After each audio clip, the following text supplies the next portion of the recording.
Okay.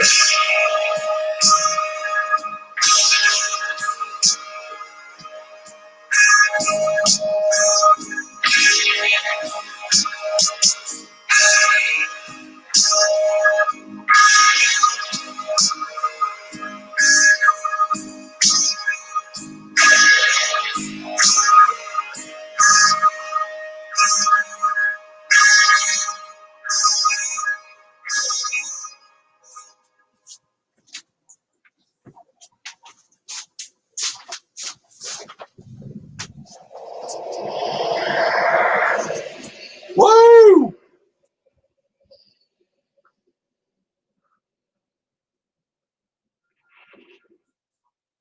How's it going, folks?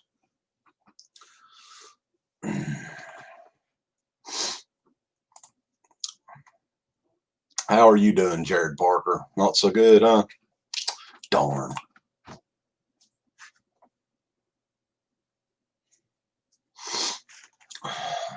So we're going to get started here in just a little bit. Trying a different setup for tonight. So it's kind of a trial and error type deal we're doing with some of these live streams. So let's see here.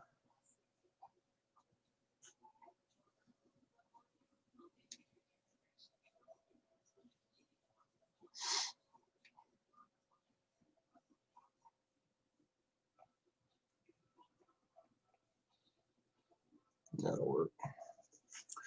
So, hello, Jared. You doing okay?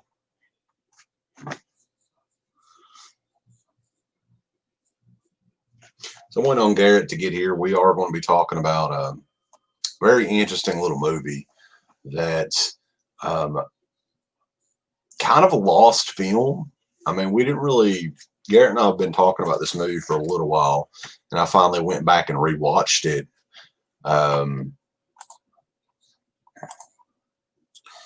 Back, what was it? A couple weeks ago, I guess. So,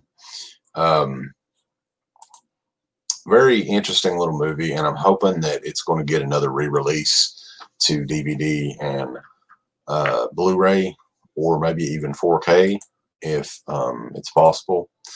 So that is Kenny and Company, the Don Coscarelli film from 1976. So we're waiting on a few people to get in here. I can BS with you guys a little bit. I got a headset ready to roll this go around.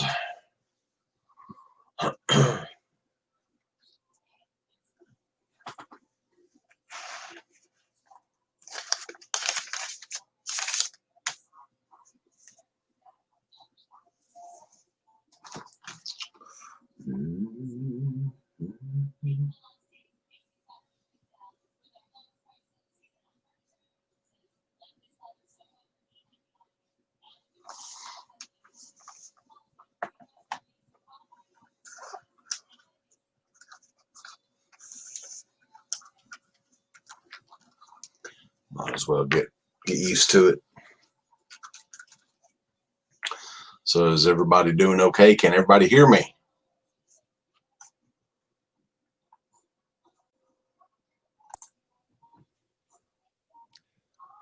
What up? Hello. Hello. What's going on? Can you hear me? Can you hear me all right? I can hear you good. How about loud and clear? With an echo. But Who's I'm good. good. Echo? Me or you? Both. Echo! Oh, I don't hear it now. I think we're good. All right. I've got the floating head thing going on tonight. Should I did that? Should I take the lights right off? Set the mood? Yeah. You get the mood lighting and all that good stuff going, you know. I probably need to invest in some more lights, but it's a trial and error thing with these live streams, you know. Of course. Definitely.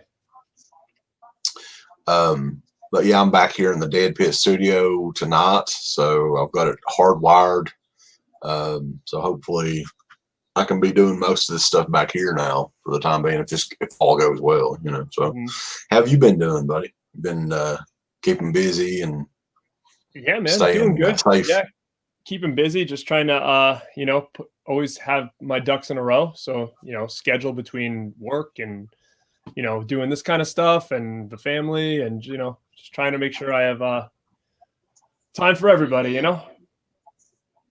It's true.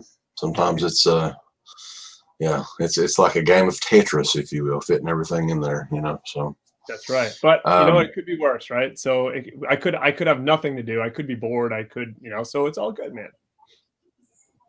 right. I mean, it's always good to, and I've always been that way. I mean, I think that was the thing that wanted, when I wanted to start doing DEADPIT again and stuff. I was just, I wasn't doing anything creative at all. So yeah, it's definitely good to keep your mind on things, at least, even if you're not physically doing anything. So yeah, I mean, I think there's always there's always opportunities that lead into other things. Like, for instance, even with my job and stuff. So, and with social media and all that stuff being so important, doing these kind of reviews and videos and getting on camera more and doing a lot more talking, like, I mean, it's only going to improve you in other aspects of your life anyway. So that's why, to be able to talk to you and to do these videos with a hobby that kind of, like I said, was sitting in the back burner for me for a little while, it's good it just hits those aspects of talking a lot more and being on camera and all that stuff. So I think it really is a good opportunity, for a lot of other bigger things later on. So for sure. I mean, it definitely, like, as far as public speaking and all that stuff, it was never sort of my thing. But I guess just the fact that I've done the DEADPIT show for years and years and years, and I guess it's kind of like as an awkward kid growing up, I was really kind of the kid that was sitting back in class and all that. But I don't know, it kind of made me a little bit more outgoing, maybe.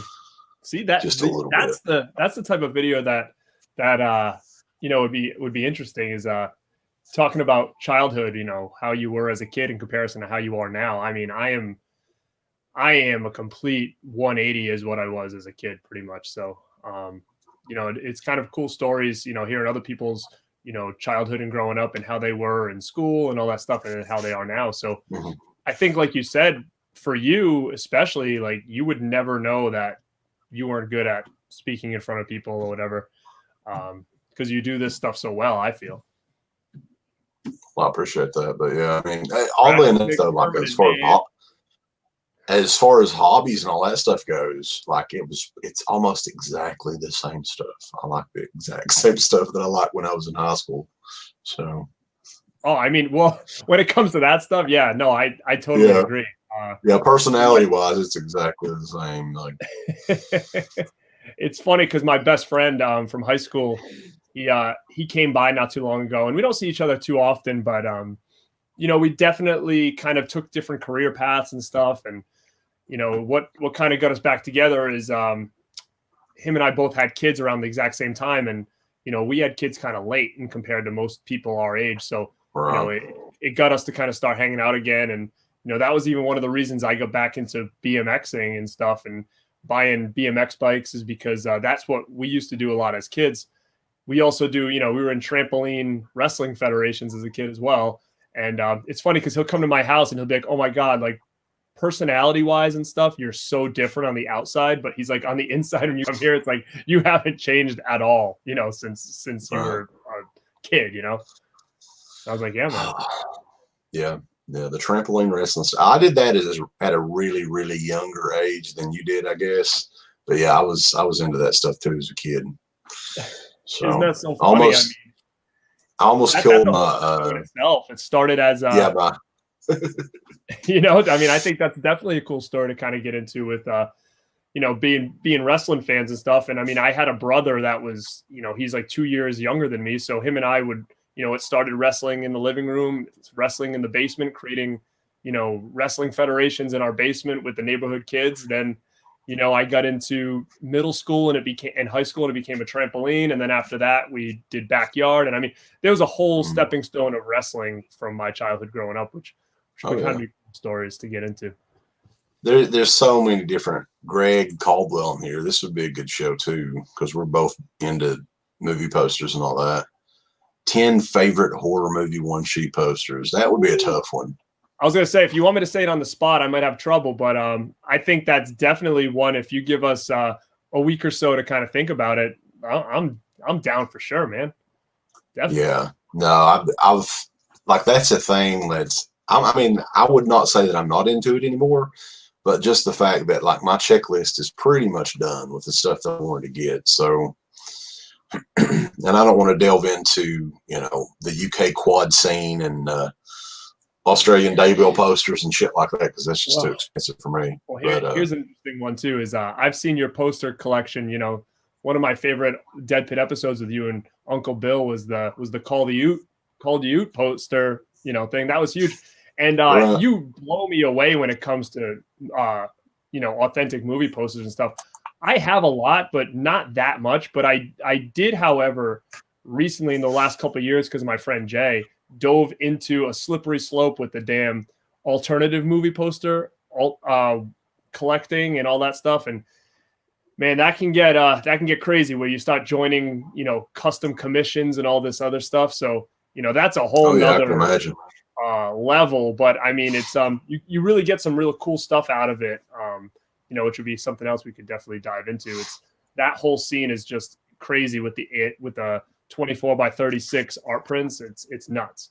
So that was something I kind of dove into a couple of years ago, and it's another one of those things where you started just collecting DVDs, and then all of a sudden, when you feel like you've got all that done, it becomes something like posters where instead of paying $15 per DVD, you're paying like $100 plus per poster. It's like the collecting doesn't stop, but sadly the quality and the price of stuff you're collecting goes way up.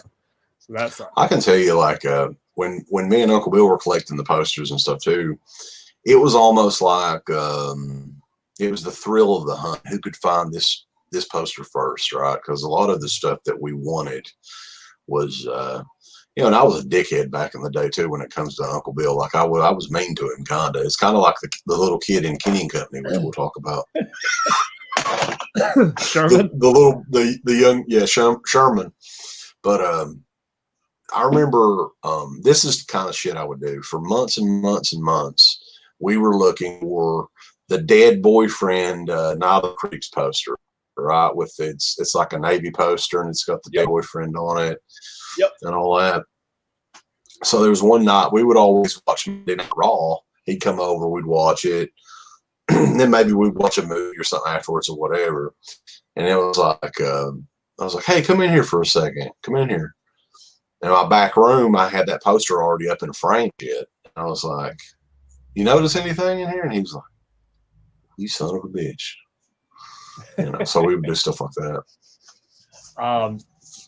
How did you acquire them? Because if you think about it now, and if people are starting to get into poster collecting now, I mean, it's eBay or Facebook groups or nothing. I mean, finding shit in the wild, I just feel like is not possible anymore. Where maybe when you guys were kind of into it, it was a lot easier to kind of track these things down outside of eBay. So how did you guys acquire a lot of your stuff? Most of it was eBay, believe it or not. There were a couple of like in the wild deals where I think it was Jason Payne back in the day who found this Craigslist ad in Louisville right around the time we were at Fright Night Film Fest in like 2007, something like that. And some man in his garage had purchased, like, it had to be thousands of old horror movie posters from like the 70s through the mid 80s. And he was just wanting like $10 a piece for these posters back then, which was crazy because there was like original one sheets of Nightmare on Elm Street, Friday the 13th, Return of the Living Dead, and the sequels of like, Friday the 13th and Star Wars, stuff like that. So I think was Steve involved in that? I feel like I remember you guys talking about that story. Yeah, that was one of the first times we'd ever met Steve, I think, too. He was at Fright Night and he come and looked at the posters with us. I think we may have video footage of that somewhere. That's awesome. But yeah, we were just like, that were just unheard of, right? Oh man, like all of my Friday the 13th one sheets I got from that guy. So it was like Friday the 13th, 4, 5 and 6, I think. All those. And then there were a bunch, man, like Nightmare on Elm Street, Nightmare on Elm Street 2. I'm thinking Nightmare 4 was in that lot too. Yeah, There was insane, a lot of random, like The Shining, I think, was in that. I picked The Shining up there. Shining one sheet. I don't know. That was probably the best deal in the wild anybody could ever expect, because we were there looking through posters for nowadays. That seems like it's like a gold mine, where back then it probably did too, but times are just so different now. Like my uncle is actually he's in the process of selling off his one sheets on eBay, so he's been going through one by one, and he was collecting back in the 70s, 60s and stuff. So 70s I would say he was probably collecting mostly, but so 70s it's probably collecting a good time to unload, because you can't really find those deals anymore on eBay, I wouldn't think. Like back in the day, I found all kinds of stuff on eBay. It was just like you had to hit it at the right time, and you could get a great, people would have stuff listed wrong or whatever. Mm-hmm. But I don't know if it's like it was at all back then. I think the prices now are pretty much jacked up, and but yeah, I think the Halloween one sheet that I have was like $40, and it was the blue ratings box one from '78. So yeah, I guess not having a job back then kind of helped me out quite a bit, because I was looking on eBay for hours.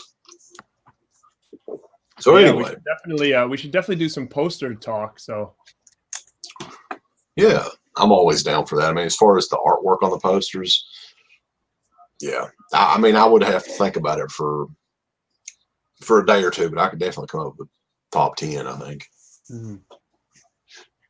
So yeah, that'd be a good idea for a future video for sure. Future live stream, if you will. We're definitely doing something a little bit different. I think we did a review before of Midsummer that was live streamed. So yeah, this is kind of a movie that I think we were wanting to kind of do before Halloween, but I think we run out of time. And I've been doing a little bit of research on this. There's not a whole lot out about this movie, Kenny and Company, believe it or not, which I've got my copy right here because I was watching the making of, I think it was like a 12-minute making of or something like that that's on here. Yeah, this DVD. I actually watched it a little bit earlier today just to refresh my memory here. So, I mean, basically everyone knows Phantasm, right? But the thing with Kenny and Company, and we'll talk about the movie, but basically it's the movie that kind of inspired Phantasm to be made, from what I made out of the making of documentary. There's a couple of people, what do you have? You probably have 3 or 4 people that's in Phantasm that's got at least cameos or parts or whatever in Kenny and Company. So it's definitely, if you're a fan of the Phantasm films, you'll definitely want to seek this movie out. Yeah, no, definitely. It'd be interesting to go through people that were in Phantasm, because off the top of my head, I only know 2. So unless there's 2 that have slipped my mind, let me know. Yeah. Ken Jones was one of the coaches. The girl, right? The young girl. Yeah, the young girl that is the psychic's granddaughter, whatever. Yeah. She's also Kenny's love interest in the movie briefly. Yeah, that's so funny. I forgot about that. Yeah, and then the guy the first guy that gets smacked with the sphere, I think the guy's name was Ken Jones. He's not got a cameo in Kenny and Company, but I recognized him right away. Huh. He was one of the football coaches, I think. Oh yeah. And then of course Reggie Bannister's like the teacher, the school teacher, and Michael Baldwin has the biggest role in the movie. He's one of the 3 boys in the main cast. So, but yeah, I mean, basically, this was, Don Coscarelli said himself, this was kind of a lost film. I did a little bit of research on this. I think this is the only U.S. release of this that has ever come out on anything. So was I there searched for no VHS? I don't think so. No. I mean, I searched for, I did a quick eBay search there and searched for it on Google. I couldn't find anything. That's interesting, man. I had no idea actually about that. I know that it was big in Japan, so there may have been a Japanese release or something like that. Wow. But yeah, that's I so funny, man. I had no idea that was the only real copy. This movie kind of came into my view is when, again, my uncle is a huge horror fan, so he's the one who got me into horror altogether, and he was always recommending me movies and all this stuff as I grew up, as a teenager in my 20s and all that other stuff. And, that's when I started collecting. And Phantasm, he recommended to me, and I didn't see Phantasm until I was like collecting DVDs. So that MGM was the first time I think I'd ever seen it, I'm pretty sure. And I fell in love with that movie, and that's one of his all-time favorites too. And he was kind of like, "Oh, if you like that, you want to watch Kenny and Company." And I don't know how he knew about it. Maybe he had the DVD, and I ran out and bought the DVD. But I forget how it all went down. But that's how I definitely heard about this movie, because just being so in love with Phantasm. Well, from what I understand too, Coscarelli had another feature film that was pre-Kenny and Company called Jim the World's Greatest, and I don't think that's ever been released on anything. So I've never seen it. So. No, I've never seen it. And I remember, I didn't Google it today or recently or anything, but I remember trying to look for it before, and yeah, it's not been out on anything. So it's a possibility. I mean, that sounds like something right up Vinegar Syndrome's alley, if you will. Maybe a double feature of these two movies, or release them separately or whatever. But like Kenny and Company, as far as a movie goes, I love like coming of age stories or whatever. And this movie, I mean, it's basically like, I didn't grow up in the 70s. I grew up in the 80s and 90s.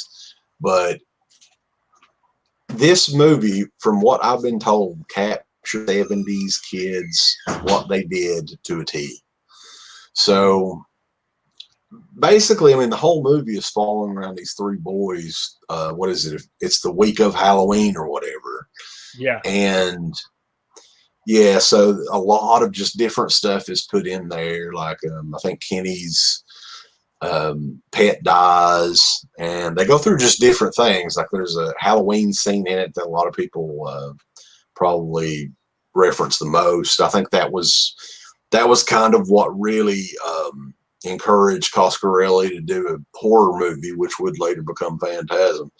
So, but yeah, I mean, there's a lot of different, pranks. There's a bully in this that they're kind of, got to deal with. So it's basically just a fun, like, coming of age type movie set in, I guess it's in Southern California in the 70s. So a lot of people will say that it's one of the best movies that references that time frame that a lot of people have seen. So yeah, no, I agree. I mean, I think you and I pretty much grew up in the exact same time frame, and as much as this was the 70s, I think it was 76 maybe. I think it came out 78, something like that.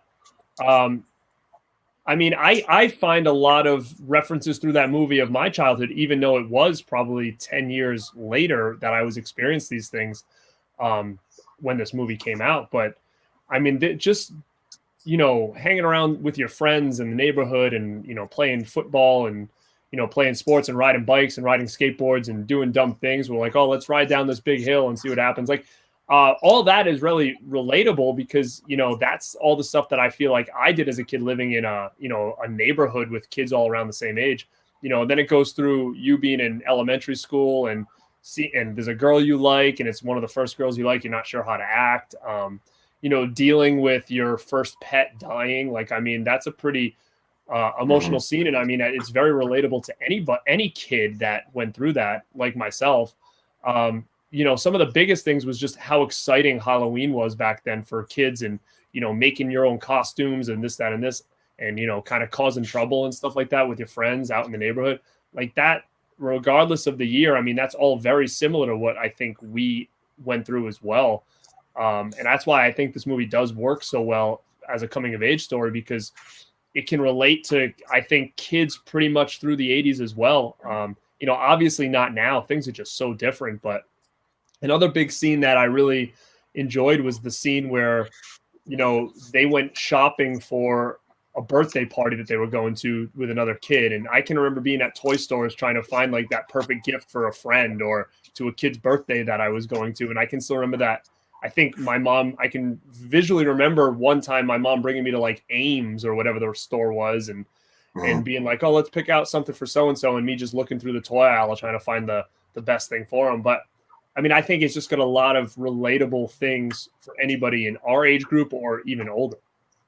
Yeah. Yeah. I mean, the generation before us, or, you know, about 10 years before us, I mean, it's got, especially, there's like the actual scene in the toy store has the toys of the time and everything like that too. So, I mean, I'm sure kids of that era would love that.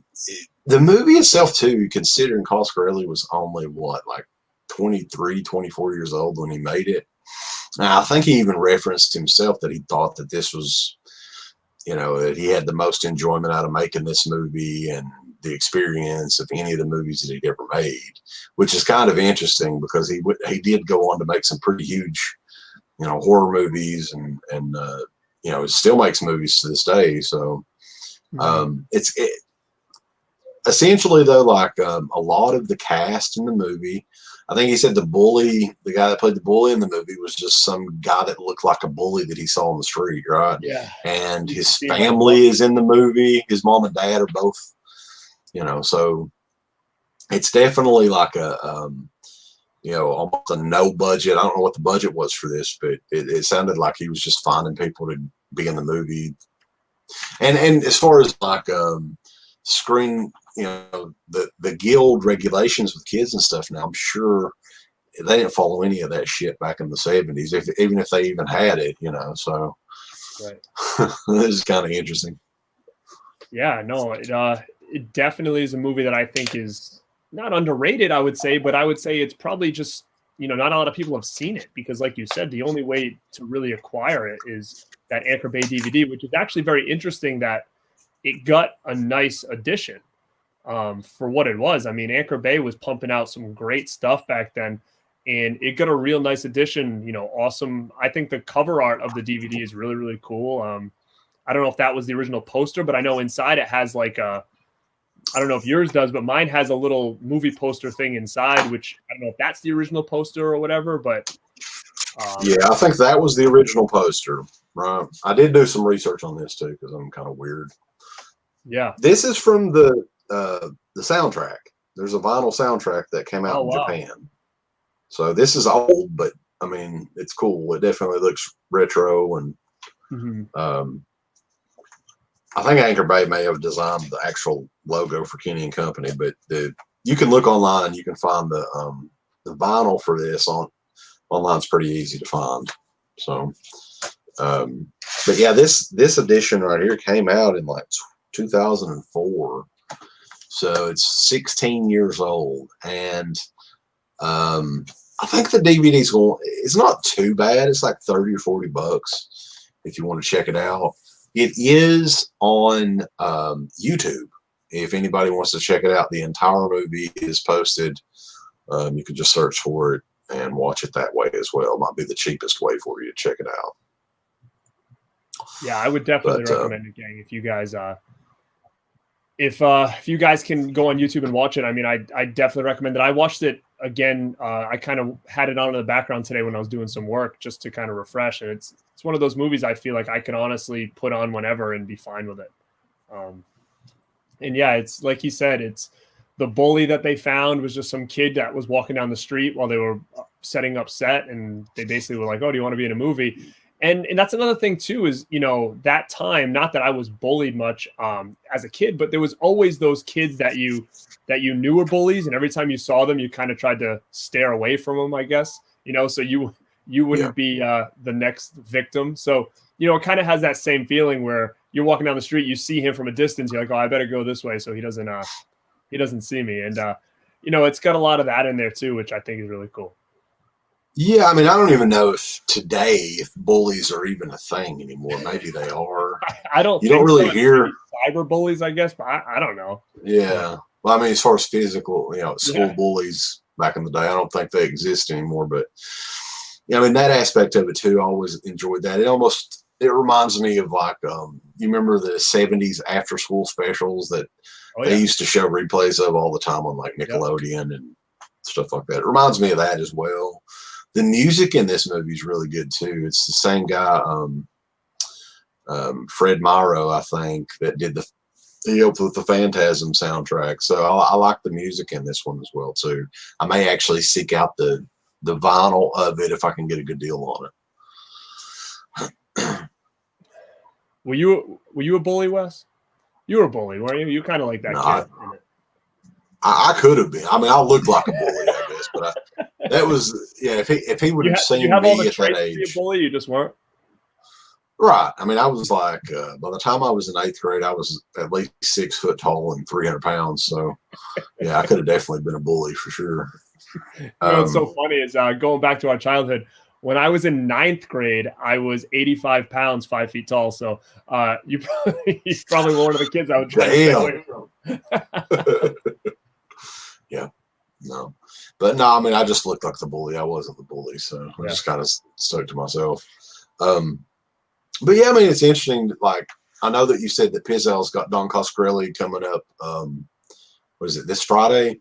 I think this Friday, Pizzell is going to be interviewing Don Coscarelli, and he had mentioned to me, you know, if I'm around to text him, and then maybe I can pop on and ask Don if there's ever a Blu-ray that's in the works. So I don't know. I'll try to do my best to get on there and just to ask him that question, because I think it's definitely something that deserves one. I just did a video on my channel last week about 10 movies that I think need upgrades, and that was definitely on the list. So again, who knows where the rights are now? Probably, I guess Don's probably got full control with what happens with this thing. Yeah, I mean, that would be my guess. And you're not probable. I mean, definitely it'd be interesting to hear his response, but I don't think he's really going to say much. Coscarelli, like, the one thing that I definitely respect about him is he is like a straight up businessman when it comes to his movies. So like Phantasm, when he finally released it, he released the shit out of it. But it was like, how long did it take for it to come out on Blu-ray, man? Like, that's the thing. Like, it took like 6-7 years. It was interesting for that thing to finally come out. It was a weird release because they released the and again, I have to promote the hell out of this. I mean, I was blown away. Like I said, Phantasm is definitely one of my top 10 movies of all time, personally. Oh yeah, me too. And when that 4K transfer came out, is that what it was? No, what was it? That HD or 4K or whatever it was that came out. I think you could like stream it first, and well, it was out in theaters too. They re-released it theatrically. Okay, that's what it was. It was J.J. Abrams. He was the one that produced it. The Bad Robot Productions or whatever, his production company, did the remaster on it and everything. So, I mean, it was a big deal, the first movie. Yeah, I mean, I'm trying to think if I saw it in the theater or not. I don't remember. I mean, part of me thinks I did, but I don't. It blew me away though when I saw it. Just the quality of how it looked on that with that transfer, I was blown away. I remember being so amped up. I bought like, you know, the poster for the new release and had him sign it and all this stuff. Like, I was fired up for that release. And then it came out on Blu-ray or whatever. And then I remember it might have been like a month later that box set came out and it was in there, and it was kind of like, shit, I just bought this movie. And then I bought the box set, and then that thing went way out of print real quick. And then I can remember the UK got the box set with the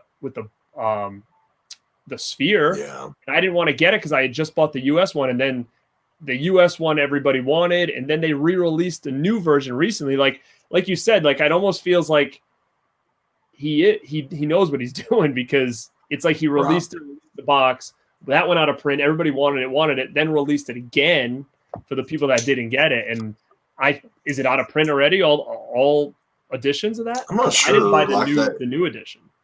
the company that he went with too was like relatively unknown. Like, what was it? Wellgo USA or something like USA, that. I think. Yeah, it was. So, And I mean, yeah, as far as the Phantasm series go, it's a must that we've got to do DVD and Blu-ray history on Phantasm, just because it's kind of weird. Like, the first Phantasm DVD from MGM was like very, very early on, right? Like 99. It was one of the very early horror DVD releases that was released with the special edition, all the features and stuff like that. And then it kind of goes away for a while.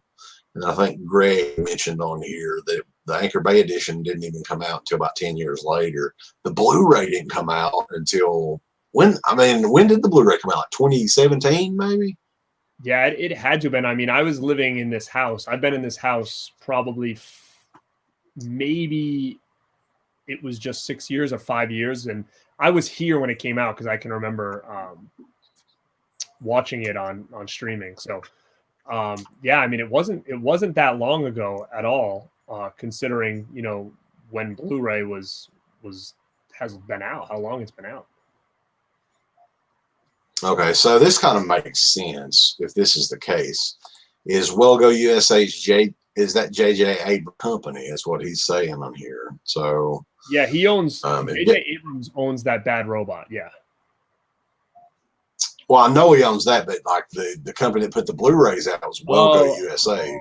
So that would make sense, I guess, if that was his company, but I'd never heard that before.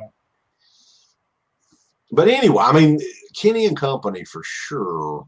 Like, the DVD is very rough looking at this point. Which, I mean, just depending on the elements, man, maybe they don't have the original camera negatives or whatever they would need to remaster the movie. I don't know. That'd be interesting to discuss with Coscarelli.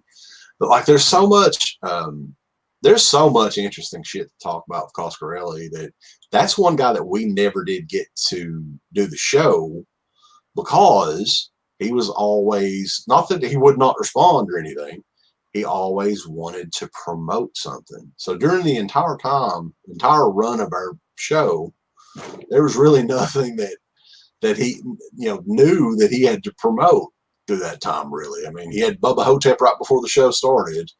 And then I think John Dies at the End was one that we could have done, but that movie, did you ever watch that movie? I did. You know what? When I first saw it, I actually enjoyed it. But then I tried to watch it again not too long ago, and I had a tough time getting through it. So, I mean, I probably got about a quarter of the way, and I wasn't sure. Part of me felt like it was a long movie, but I'd have to rewatch I couldn't get into it. It's been so long, I forget, you know, exactly what it's about. Yeah, I've got it, but I think Magnet or somebody did that release, and I don't even think he was doing press for that. So I think he's doing some press now for the Beastmaster that's coming out from Vinegar Syndrome. So, but yeah, I mean, he's got so many interesting, like, movies and stuff that he almost directed or whatever. I can't really remember all of them, but and there were quite a few that back in the day that he was working on and stuff like that. I know that one of the bigger ones was Silver Bullet that he actually did work on, but I think he dropped out of that project. So there's a lot of movies like that would be fun to mention to him. So maybe if Pizzell hears about this, bring that shit up. Yeah, I'm sure he'll check this out for sure. So, but yeah, that's Kenny and Company. Hopefully, I mean, like we were saying, I think that would be one that Vinegar Syndrome or Severin or Scorpion or somebody like that. That would be a good one for any of those companies to pick up. Oh, definitely. And I think, you know what, I wouldn't count it out, to be honest with you, because again, like a lot of these companies, they're putting out stuff, and you're kind of like, you know, where are they getting this stuff? And I'm sure they're scrounging for titles like this, you know, to put out. Because a lot of them are cool, but it's, you know, it's very hit or miss with some of these movies that they're putting out, especially these really obscure ones. So let's see here. There's a couple of things we missed on here. Some bad horror movie posters. Man, there are plenty. Actually, the Kenny and Company movie poster is kind of bad. Yeah, the one that's if you want to talk about it. Yeah, take a look at that one. That one's not the best. And I know that they had said about this movie that one of the big reasons that it hardly ever been seen is the distributors on it didn't really know how to promote it, because it is like a bunch of different movies in one almost. I mean, there's not really closest movie I can think about that's similar to this is maybe Bad News Bears, but like that's got a central plot of okay, it's a baseball movie or whatever, right? But this has got a bunch of different elements in it, so I guess I can understand that. Yeah, bad movie posters. I mean, I'm not a fan of any of those movie posters that came out around the era with Scream, where it was just like the actors' heads in the floating heads. I didn't like any of that stuff. Like any of that era, with all those slashers and stuff. Like I wasn't really a big fan of anything that came out of that. You know, honestly, like if you look behind me, I'm going to pick out one. I'm not a fan really of that Burbs poster, to be quite honest with you. I think that poster could have been way better than what it was. I just have it up there because I'm a huge fan of the movie. That's another one that I feel like doesn't get enough love, and it's signed on there too. So that's why I kind of keep that up.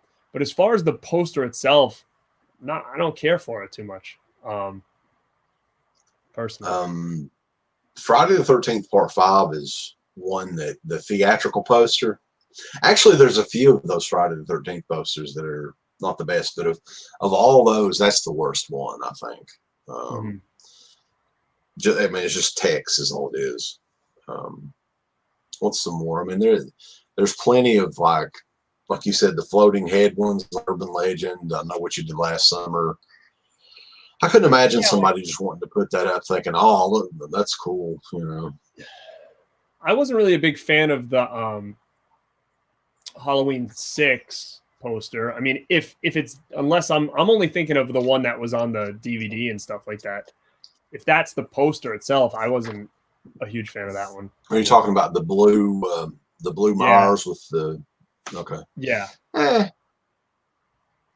Believe it or not, like that artwork has been used quite a bit of shit for Spirit Halloween this year. Like they had like a big throw with that artwork on it, and they've used a lot of stuff for that movie for some reason. I don't know. Well, it is interesting when those companies come out with stuff, why they come out with it must be a rights thing. Like for instance, every time you see Child's Play things, it's always like Chucky 2. Like why is it that one, you know, over anything else? Same, I think with Halloween as well. It's always like Halloween 6 or what was it? Remember they had these action figures, or the horror action figures that kind of looked like He-Man, and it was like Michael Myers, but on the top it said like Halloween Resurrection. Like why was that the figure they chose? And I think even like Hellraiser was Pinhead something else, like some weird, it was like one of the sequels or something.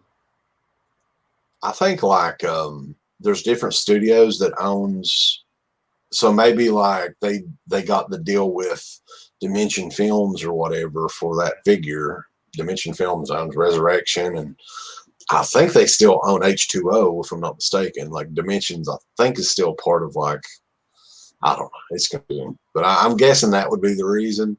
So I don't know. That's the only sense I can make out of it. But the Child's Play poster is pretty horrible too. The original Child's Play poster.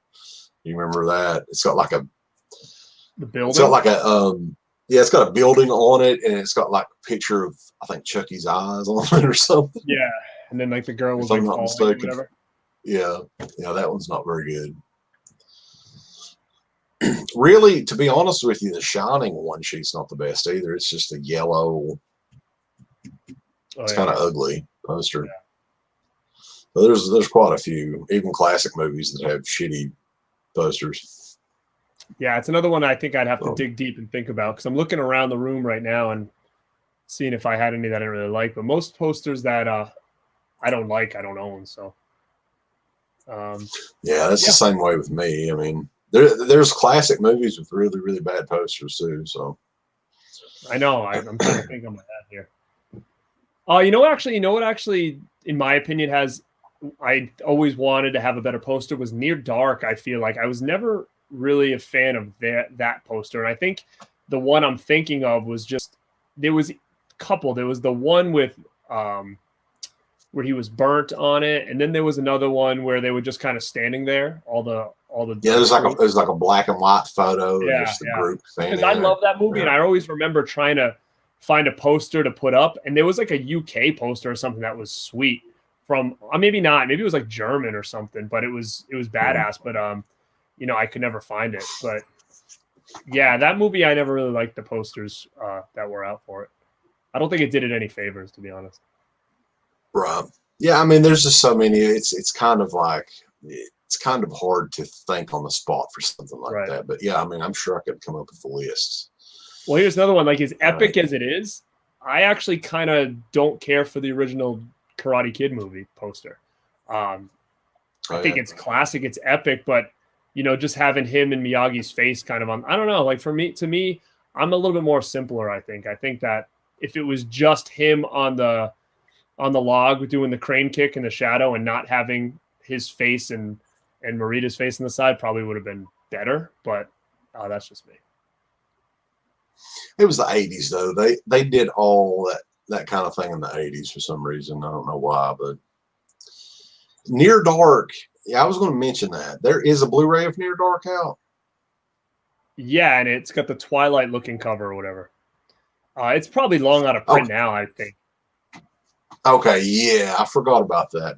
But yeah, that's been like out of print for quite a while, right?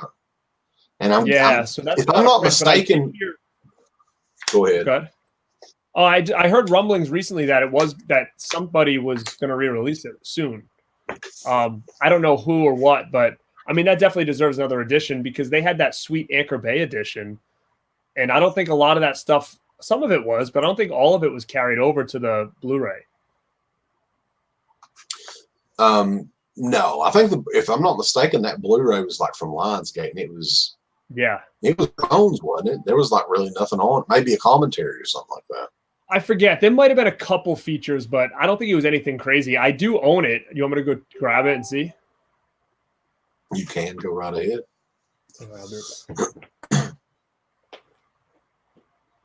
But that's one like Near Dark would be. I think that would be a good, good one for some of these boutique labels. Even, I mean, Screen Factory would probably love to get that one because at this point they're doing like I don't know what the hell they're doing. 13 Ghosts and shit like that. Valentine.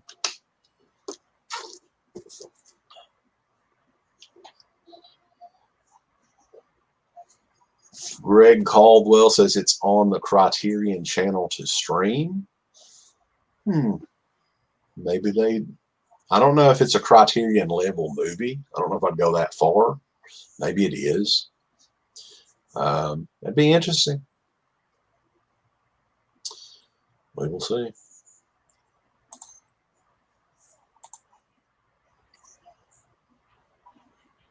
Chris V. Remember Hot to Trot with Bobcat Goldthwait? Yes. Who could forget I saw that movie? Did you really? Yeah, I remember. I haven't seen that movie. I haven't seen that movie forever, but I remember freaking out when I realized that guy didn't really talk that way. I was like, huh? It's just a running thing for like, I don't know how many movies he was in. I know. It's like the same gimmick, same character through the whole time, through everything. All right, so here's the Near Dark Twilight looking Blu-ray.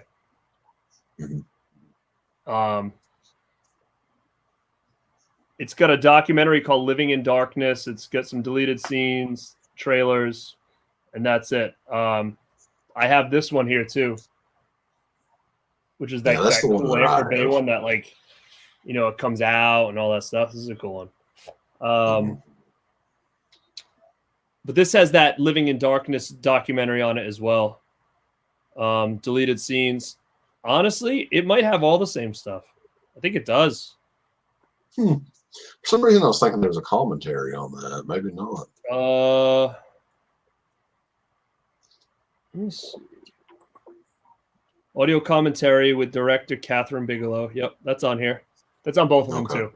Yeah. Okay. So yeah, I mean that the out of print one with the Twilight cover is going for quite a bit, I think, online. So and that one didn't stay in print very long, if I'm not mistaken. Like no, it didn't.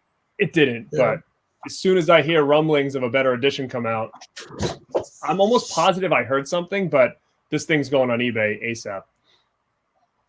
Right. Yeah, I think that would be a good one. Like I said, for Screen Factory, probably love to get that. Arrow Video or something like that. You know, they do a good job there. Did you end up picking up anything from the Arrow Video UK sale this time? I did not. No, I didn't get anything. I know you got quite a few, right? Yeah, I was wondering like if anybody gotten any of their order yet or whatever, because it's been almost 2 weeks. Usually it's about 2 week mark. You'll get it, but I haven't heard of anybody getting their stuff yet. Some of the people I did hear that ordered the Dawn of the Dead set in the UK are starting to get those. I know, I saw that. That's crazy. Yeah. So maybe in the next week or so we might be getting those. Yeah, I don't know. Which I'm kind of dying to see that movie in 4K just to see. They say that the transfer is unreal. So no, I can't wait for that either. That's probably the one I'm looking forward to the most right now is to get. Hold on. Yeah. So anybody else got anything on here? And we'll chit chat for a little bit since we've reviewed. Did you see that we were talking about Coscarelli movies on there? Have you ever seen Survival Quest that Coscarelli did? That's a really underrated. I like that one too. That's another good one. I think I have that Anchor Bay DVD. Is that the only time it's ever been released as well? Yeah, that one's actually, I think that one's going for more than Kenny and Company online. That was one that Anchor Bay did that. We reviewed that one. I think Uncle Bill is the one that ended up with that one though. I would love to see that movie again. Maybe I'll check YouTube or something. But yeah, that's a really good underrated movie. You know what's funny is I probably should rewatch it too because I'm curious if any of the same characters from Phantasm or Kenny and Company are in there. I'm almost positive someone is. But I could be wrong. It's been a long time since I've watched it. I'm not certain. I know that was more of a mainstream release that he did. Like that was in the late 80s. So I think that was a studio release, if I'm not mistaken. I can't remember which studio it was. It might have been Universal. What, that put it out was it in the theater? In the theaters. Yeah. Yeah. Yeah, it was a pretty I think it was Universal because he had the deal with Phantasm 2. That was Universal. So I may be wrong though. I don't know. Greg Caldwell, when is the Kindred coming to Blu-ray? I heard it's coming really, really soon. Probably next year. I remember seeing something about it. Synapse, they've owned that movie for quite a while, but they've had issues with the source material for it. So that's another one. If you grew up in the 80s, you remember the artwork on that video. Yeah, that didn't. For some reason, I think I have a bootleg. Was that ever on DVD? Synapse didn't put it out, right? No, it's never been on anything. So I'm guessing it's debuting like a Blu-ray DVD combo or whatever from Synapse. Which I'm kind of interested in seeing. Like Synapse did the 4K release of Suspiria. I'm wondering if they're going to do anything else like 4K related. I know that one's doing really good. So, well, what's weird about that is, did that just get released recently? Well, the Phantasm 4K. No, the Suspiria. Or not Phantasm, Suspiria. I think it's been out for at least a couple of months. 3 or 4 months. Yes, I didn't end up buying that because I had just bought, I feel like, again, it could have been 5 years ago, but it feels like yesterday, that Steelbook edition that they came out with. And I felt like that was a 4K transfer. I don't know. I forget. Remember that? Yeah, I mean, they're doing, Blue Underground's doing that quite a bit. The thing about Blue Underground is, and they did, what was it? Zombie. Zombie Maniac, House by the Cemetery, and New York Ripper, I think, that's a weird one. Like, I wouldn't think that they would want to. House by the Cemetery, Fulci stuff, at least it's kind of got that moody looking. I mean, I could see where it would look pretty good in 4K. Mm-hmm. Not New York Ripper. I hadn't got any of them because I have them all on Blu-ray, and I wasn't sure about the upgrade with them. No, that's me. I mean, I got the Blu-ray, the 3-disc collector's edition ones that they came out with right before. Yeah. I did get the, of course, they sent this one to review the Daughters of Darkness 4K, which I think that's the first one that they're doing. Like, you know, when they're doing the 3-disc edition Blu-rays that has a soundtrack and I think it's a DVD and then the Blu-ray. This is the first one they're doing that has the soundtrack, the 4K, and the Blu-ray. So I think that's what they're going to do from here on out, hopefully, because people are getting kind of pissed off at I mean, there's some people that rebuy everything. So yeah, I mean, there's certain movies I'll rebuy. Like we talked about last week, I bought the Halloween 4K and all other stuff. But as we start getting up there in physical media, it's like, because I have so much stuff and because I've rebought so many times, I'm getting a lot more picky, as we start to progress with physical media, because it's too hard to kind of keep up with certain things. And I don't need Maniac on DVD, Blu-ray, and 4K. I just don't. So right. Like, I mean, there's only Texas Chainsaw came out on 4K, I'll buy it. If Lost Boys came out on 4K, I'll buy it. Out in Germany. I just gotta be picky with what I choose now. Yeah, there's a Texas Chainsaw that's out in Germany. I think Turbine or something like that released it, but I don't know what it looks like, the 4K. And I'm sure that's one that's going to be, the next year or two, that'll be out here. So, yeah, definitely. But I mean, there's only so many times you can rebuy some of these movies. Like, the thing with me is I'll want to, I mean, some of these movies like Halloween and Texas Chainsaw and stuff like that, I will rebuy them constantly. But, some of these movies over here, like New York Ripper, to be honest with you, had I not been set to review, I don't know if I would have even bought that on Blu-ray. I totally understand. I mean, that's not even on my radar. I mean, I own that in other formats, and I was like, yeah, I'm not going after the 4K. I mean, I will tell you that I did purchase the They Live 4K from Shout or Scream or whatever you want to say. And honestly, I probably wouldn't have upgraded, but I wanted that damn figure, and that was the only way I could get it. So oh yeah, I wanted that figure. So you couldn't get it. Was sold out just on its own. So I was like, well, I have to, if I want it, I have to buy this 4K. Now I'll watch it and check it out. But if it wasn't for that, I wouldn't have repurchased that movie. I like it, but I mean, I don't think to me, it's not worth more space that I don't have on my shelf unless I. Yeah. I mean, I like that movie too, but I don't think that that's one that would benefit that much from a 4K transfer, really. I mean, the Blu-ray, that looks fine. I mean, unless you're one of those people that has like an 80-inch TV or something like that, you'd probably be able to tell a little bit of difference. But to me, the Prince of Darkness one would be a better looking 4K, I would think, than the They Live. Well, I did buy that actually, and it's because again, that's a movie that I feel like is way better than it gets talked about. Like I feel like that doesn't get talked about a lot. And for me, that's such a great movie. And I do think, like you said, in 4K, I think that thing's going to look sweet. And that's why I grabbed that one, just because I knew it would look good.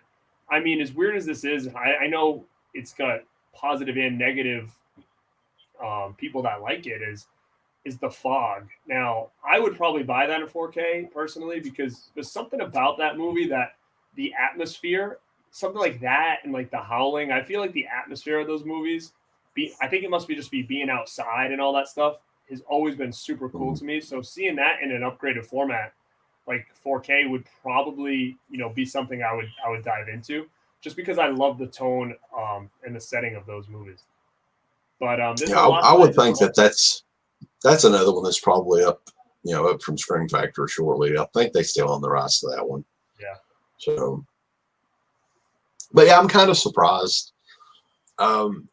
Initial titles, I would think that Scream Factory would want to do something that had never come out before as their first 4K. But They Live is their first 4K for some reason. I'm not really. Yeah, I wouldn't have thought that either. It's kind of underwhelming a little bit, you know. Like even something like Night of the Demons, like I love that movie, but I don't know if I would rebuy that in 4K. I don't know if I would. Right. I mean, especially like a lot of the steel books that are coming out are remastered in 4K. Exactly. So that's going to up convert to 4K. I mean, is there really going to be that big of a difference? Yeah, that's between kind of those. I don't know.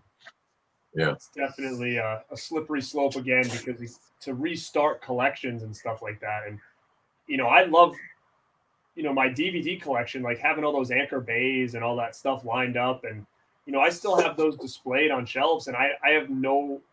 People are always like, oh, you should get rid of a lot of your DVDs. And I was like, I don't know. For some reason, I don't watch them all. I will watch Blu-ray over DVD, but, it's almost one of those things where, it was just such a big time in my life, like hunting on trying to get everything at that point, that to start breaking up the collection or whatever, I don't know if I can do it right now. And especially with VHS, I can remember selling all my VHS off for hundreds for like $85 to some guy on Craigslist. And now I look back and I'm like, why the hell did I do that? Because a couple of years later, I could have gotten triple that, for all that stuff. Mm-hmm. So I don't know. It's tougher. The more you yeah, I mean, have, a lot of the stuff with going.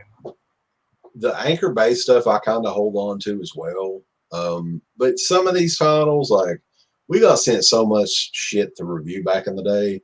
Mm-hmm. That's the kind of stuff that I'm kind of just putting up in storage because I don't even think I could sell it for anything. Like the movies from the Asylum and stuff like that. That's another problem too, is that the DVD especially market, unless it's something that's out of print that hasn't hit a Blu-ray, like you're not going to make anything. It's not even worth it to like try. Like for instance, I have on DVD like See No Evil with Kane. Like what would I get for that? You know what I mean? Like it's not even worth me like trying to sell it. It's going to cost me more in shipping than it is for what I'll make on it. Yeah, I mean, most of the stuff, like I've been trying to weed out a lot of the DVDs like that just to make room. I mean, and I'm putting them in storage. So if it's something I think that I can sell, I will. But like, for instance, I'd sold the Synapse DVDs of the Basket Case sequels. I had those on Blu-ray too. So there's not really a point. It's the same releases. It's just the Blu-rays are better transfer and all that. So stuff like that mainly, just so I can make room because I'm kind of limited on space. Yeah, for sure. But I hear you, man.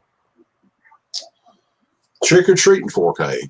John brought that up. That would be huge. You're talking about the '86 Trick or Treat. I hope so. Yeah, that would be. Yeah. So something like that. I mean, to me, at least to initially kick off, hey, it's Scream Factory 4K. We're doing the shit now. So, but no. And it's like you can almost predict the next ones that's coming up because what they did Pumpkinhead and going to be that early year, that first year where they were releasing everything. Remember that first year? It's like they blew their load on like everything. Those first 2 years, right? Which I mean, I would have been happier with Halloween 2 and 3 if they were going to go that route in 4K, just because those movies are awesome. And the third movie in 4K, I would have loved to watch that on Halloween. Yeah, it's coming. I bet we get that this 2021. Yeah. All right. Well, has anybody else got anything you want to bring up on here? Garrett, you got anything else? It's kind of just a little mini show, I guess. I think we should probably talk Phantasm soon. The history, the movies themselves. I mean, anything we have Phantasm related collection wise, I would be down for that. Oh yeah, I'm always down for some Phantasm. So I mean, as far as there's actually quite a few interesting releases for the Phantasm movies. So that would be a good one. Also, we were talking about maybe doing a non-horror one at some point in the near future series. So I mean, I would be down to definitely do a Goonies one because the history of the Goonies on DVD and Blu-ray and 4K. So because I've got quite a collection of that shit. Yeah, I mean, I'm down for all that stuff. I have a lot of that stuff still. Some I sold off, some I still have. So yeah, I'm down for all that. Yeah, I recently got the Goonies. They had that for $10, the standard release. That's crazy. Oh yeah, so, definitely. I think. So I take it you didn't get the big treasure chest. What was thing, it? Right? Not yet. Did you check? I haven't even. Is it online exclusive? I haven't seen it anywhere. I'm not sure exactly which one it is. I didn't get it. I ended up they were putting out all those cool editions. Like I think they did like a Goonies with a treasure chest and the Beetlejuice. The Beetlejuice one was cool. I think it came inside that book, the recently deceased book. Like they were these cool editions, but then Best Buy was doing their steel books, and I dove and just grabbed all those. Not that I'm a steelbook crazy person, to be honest with you, but I was like, you know what, I'll keep them all like all the same. I'll have all the steelbooks, and to be honest, I have a steelbook like area that has the most room left on it. So if I can kind of fill that thing up instead of trying to get more space somewhere else, I'd do it. So I grabbed all those on steelbook from Best Buy when they first came out, but I knew that there was other editions that are pretty cool that I was thinking about jumping on, but I didn't get them. Yeah, I haven't. Maybe that's the treasure chest thing. I'll eventually get it at some point, but yeah, I haven't got that one yet. The Goonies one. But yeah, I mean, there's so many possibilities for the history, the DVD history, Blu-ray history of a lot of these titles. The Phantasm one would be very confusing, probably as well. It'd be similar to the Halloween one that we did because there's so much stuff.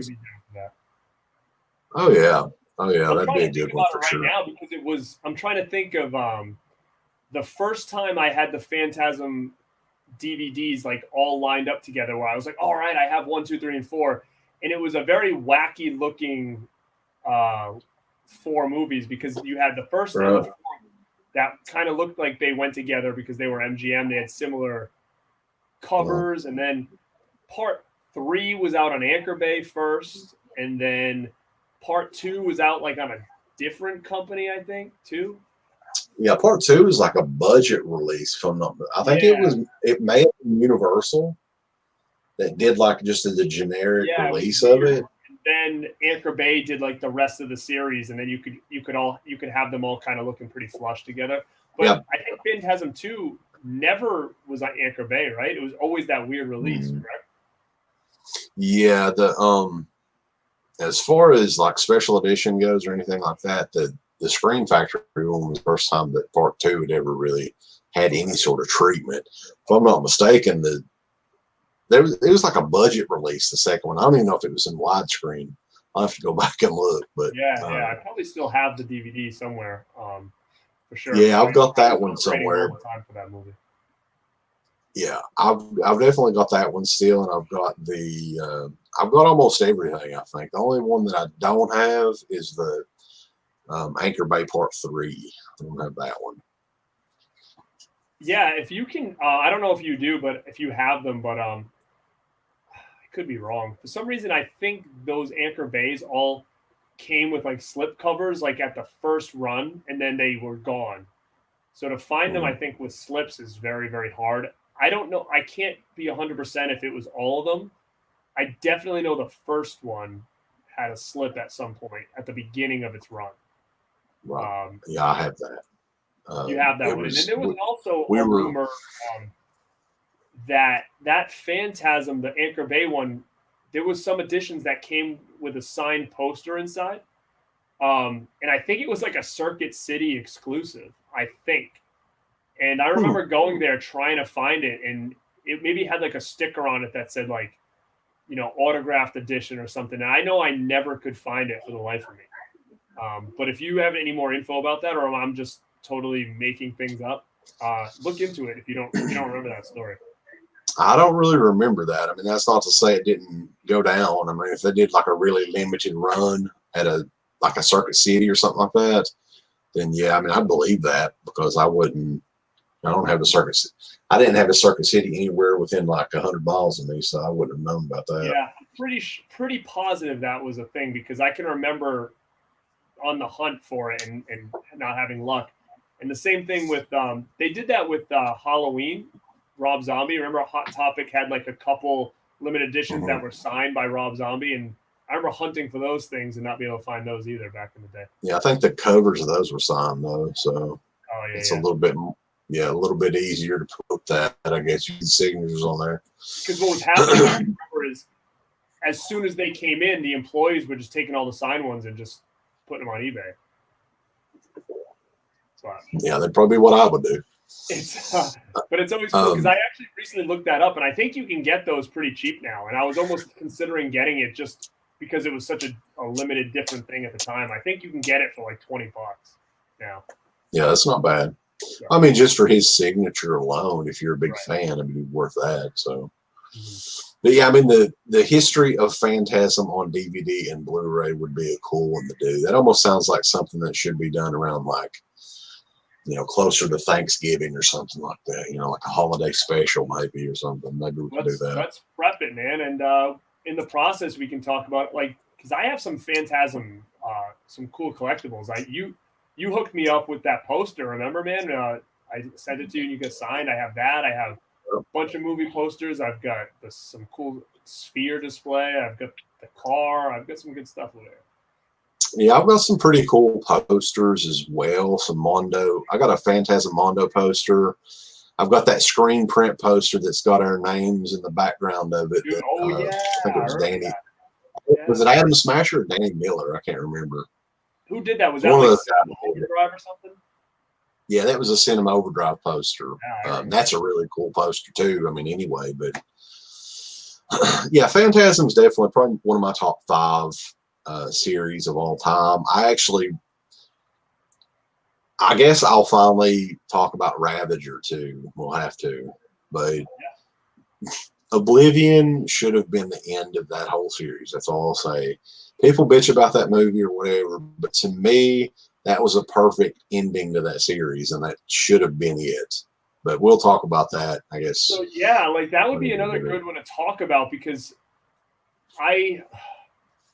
was that movie primarily just deleted scenes from the original movie kind of spliced into a new movie? Was that how that worked? Because if it was, I mean, it was pure genius, to be honest with you.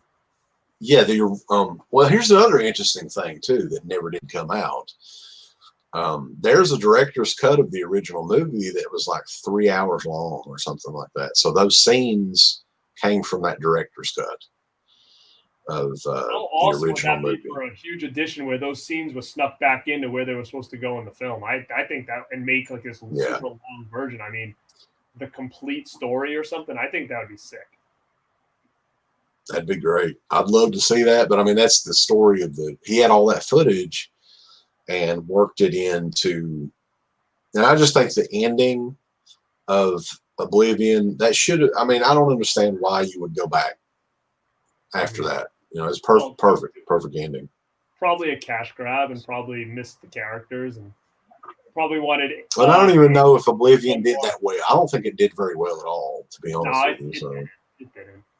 No. He wanted to give Angus one more run, Right. Well, I mean, there's nothing wrong with that, but at the same time, the guy was close to 90 years old, I guess, when that movie was, when he was making that movie. So, well, it is what it is. So if Piz is watching this, we want that.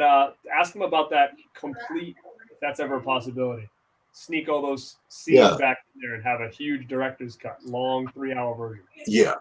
Don Coscarelli, he's a really, really nice guy too. I've met him before. Great guy, but I would love to have had him on the DEADPIT show back in the day. Just never. That was one of them that just never happened for whatever reason. So, but yeah, a lot of great stuff you could talk about with him for sure. Nice, yeah. So guys, check it out on Friday. We're also doing, it's Friday the 13th on Friday, Garrett. We're going to be competing with Pizzle that night. I don't know if that's a good idea or not, but we should do something then, huh? We're doing the Friday the 13th part 4 commentary that night, starting at 9. But yeah, so watch that then. The other one will be on replay. Yeah. Well, you can watch. We'll have both on replay, I'm sure. Like Friday the 13th, which, I mean, I'm kind of surprised because I was like the biggest Friday the 13th fan, right? So he's changing it up a little bit. But we're not. We're doing fucking Friday the 13th, the final chapter. So. Sounds good. It is what it is.